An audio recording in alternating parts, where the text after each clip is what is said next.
Fun for us to see our guys get out here. You could, if those of you that watched this, you could tell how excited the players were to be here, and if you look close enough, you can see how excited the coaches were too.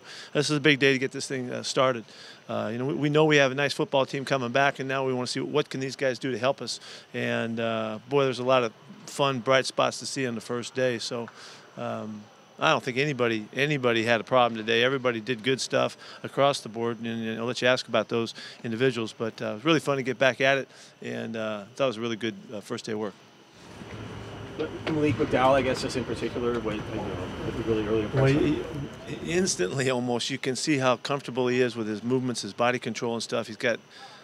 He's got an awareness already how to use his hands that I'm surprised to see that much kind of background. Technically, they did a real nice job with him at Michigan State. So he got off to a really nice start, and he looks great. He's taller than a lot of guys we've had at this position, and we're excited to see how we can move forward with that. Is he a guy you'd anticipate adding some weight as he goes on? I think he naturally will. He's got a really good lower body, and I think he can definitely probably pick up at least 10 or 15 pounds over the next year or so. We're not going to rush that. We don't want him to gain weight. I want him to just get stronger, and whatever that weight settles at, because he's big enough right now. But that will be. I think we'll see a change in the next 18 months or so. Is the height any sort of challenge in any way, or is it just? No, I think it's we haven't coached a lot of tall guys, so but there's some real factors, just getting in the way of the quarterback and knocking balls down, having the reach and the length. He had real long arms, big wingspan. You can see why he was able to make a lot of plays and stuff. So I think it's only an asset. Pete, how's the way you want to use him in your scheme going to be different than what he did at Michigan State? We'll play him a little more at defensive end. He played inside a lot. He was on the center a lot, which he doesn't look like that kind of a player in our system to us. We'll play him at 5 technique and 3 technique and see how that goes. Really would like to see how he works in as an inside rusher and nickel. And see if he can, add something special for us there. We'll see. But he's really built like a 5 technique, and I think he looks like a pass rush and 3 technique. So just that's really early gauges. That's kind of how we came out of the draft, and everything was kind of reinforced today, first time out. Pete, with the rookies, do you like putting them in a very specific spot early and then seeing how they can grow, or do you like kind of having a blank slate? Yes. Yeah. Yeah, it just depends. It depends on the guys. We have a thought, had kind of a plan coming in to see what we can see. And then within the next day or so, we could do some stuff just to get some more information. I took a guy after the walkthrough today and had him do some drops as a defensive lineman. I wanted to see what he looked like in space too, and that will continue as we go through the next couple of days. But we won't make any big judgments on that. But like for instance, Malik's a good example. He's going to play some 3 and 5 technique in this camp right now. So, but for the most part, guys are going to stay where they are, with a couple exceptions.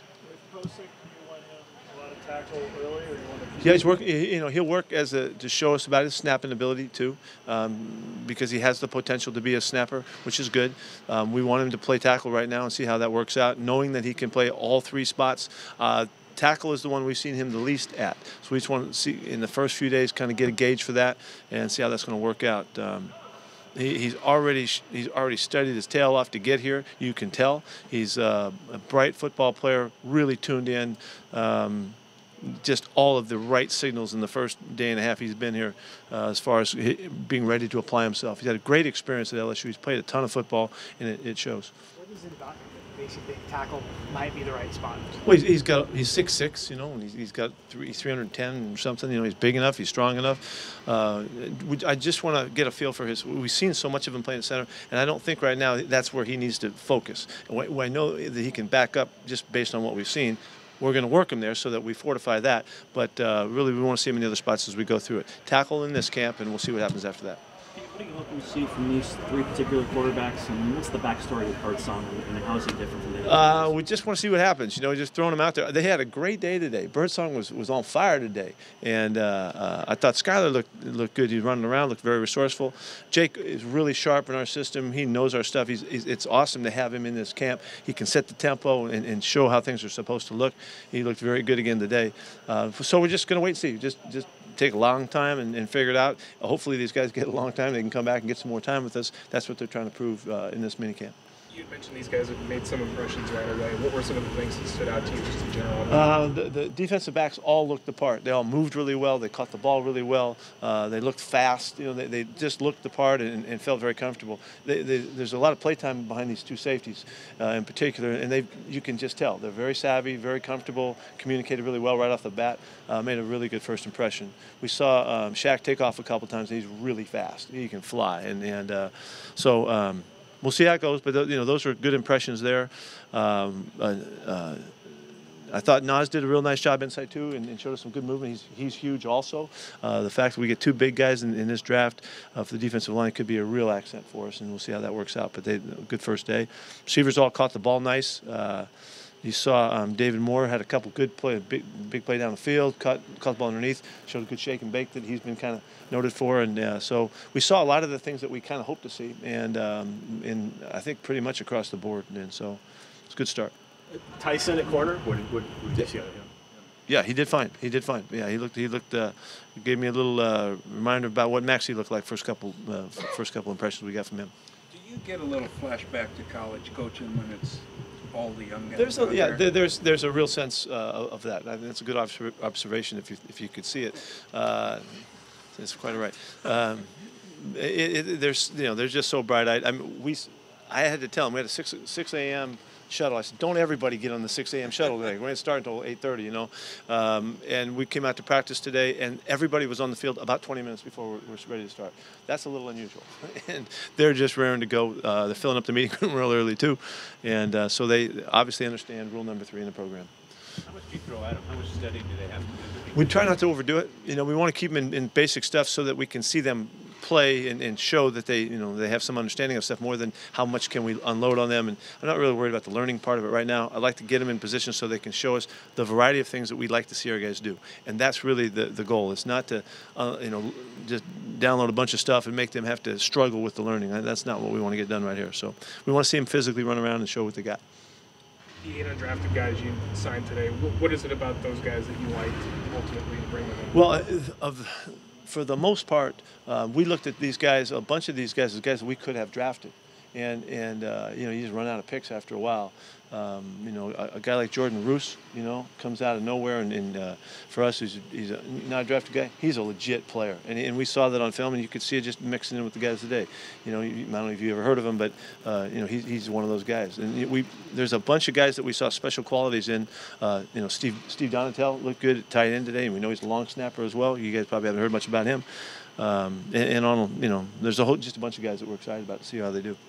What did you see from Tyrone Swoops from Texas that you want to He caught a couple great balls today. He looked real natural. He's obviously a great athlete. He caught a terrific pass in the walkthrough today, and then he did a couple other really nice catches out here that just showed you that he's got athletic ability to have a chance. And so we'll see how it goes, and we'll see how far he can take it. I've been playing a lot of quarterback, so we're not quite sure how he's going to block anybody. But he's willing, and he's a big body, and a very, very talented athlete. So that jumped out today. You talked about Donatel. Do you have a relationship with his dad at all? I've known him, for a long time. Yeah.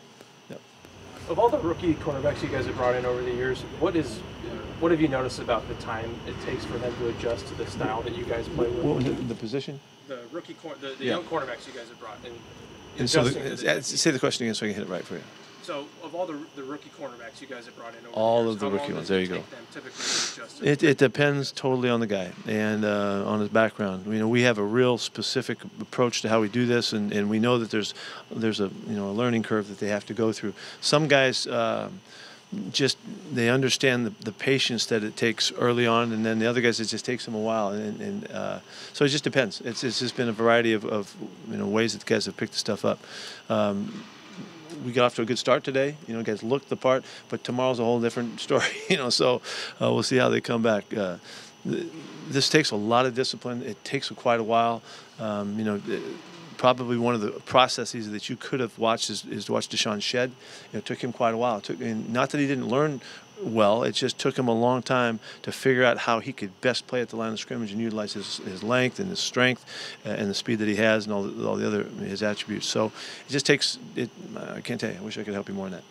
Darius Russell looks like a pretty big guy out there too. Yeah, he's a fantastic player. He is a Trojan. Yeah, okay. Yeah, and he was a great player in college, and we just liked his playmaking, his run after catch, his ability to make tough catches with guys hanging all over him. So we'll see what happens. But another guy that we're real excited to get in here. He's not here. I know he's graduating. Cyril Grayson. Does he seem like he has any football instincts? He just Certainly does. Yeah, we've seen enough in Phase 2 stuff here to give us hopes that he really has an upside. The speed is obvious. He's got a really good catching range, really natural catching the deep ball. We've already seen that. So that we know, okay, he's really fast. He can catch the deep ball. Can we get him lined up right? Can he get his footwork right? Can he get off the line of scrimmage? And can he, time it up? He's got a great attitude. He's got a wonderful personality. Can't wait for you guys to meet him and see what he's all about. He's competed on a really high level in his sporting career, and you can tell that that confidence carries over into what he's coming into here. It's not too big for him to go for it, and he studies. He stays late. He's in early. Really beautiful first impression he's made for us, and we're going to be patient with him because he has such good natural talents. We'll wait him out and see how long it takes. Remember we took a long time with Ricardo Lockett, and Locke figured it out and became a real kind of a constant around here. But it took him a while, coming out of the track background and all that. So we'll see what happens. But very encouraged by what we've seen. Pete, this is the first time we can ask you about Frank Clark. Had you seen on social media earlier this week? What have your conversations been like with him? Yeah, that Frank did not handle that real well, and I think he's done a nice job to recognize and made a statement and of apology, and I think he's definitely learned from that, and so sometimes that lesson for other people as well can be valuable, and I'm hoping that Frank will do a nice job communicating that to guys who are in the locker room. So I'm glad that thing's behind us. Do you have a thought on Ed Dodds moving to Indianapolis? Yeah, I think it's great recognition by their organization of a terrific upcoming guy. He's really a good talent. They have a big, close background and relationship with the guys in their organization. It goes back a long ways, and I'm happy for Ed. We don't like losing him, but he's really talented, and he's going to be a guy that's going to be a GM in this league someday. Anything else? Thank you. All right, see you guys.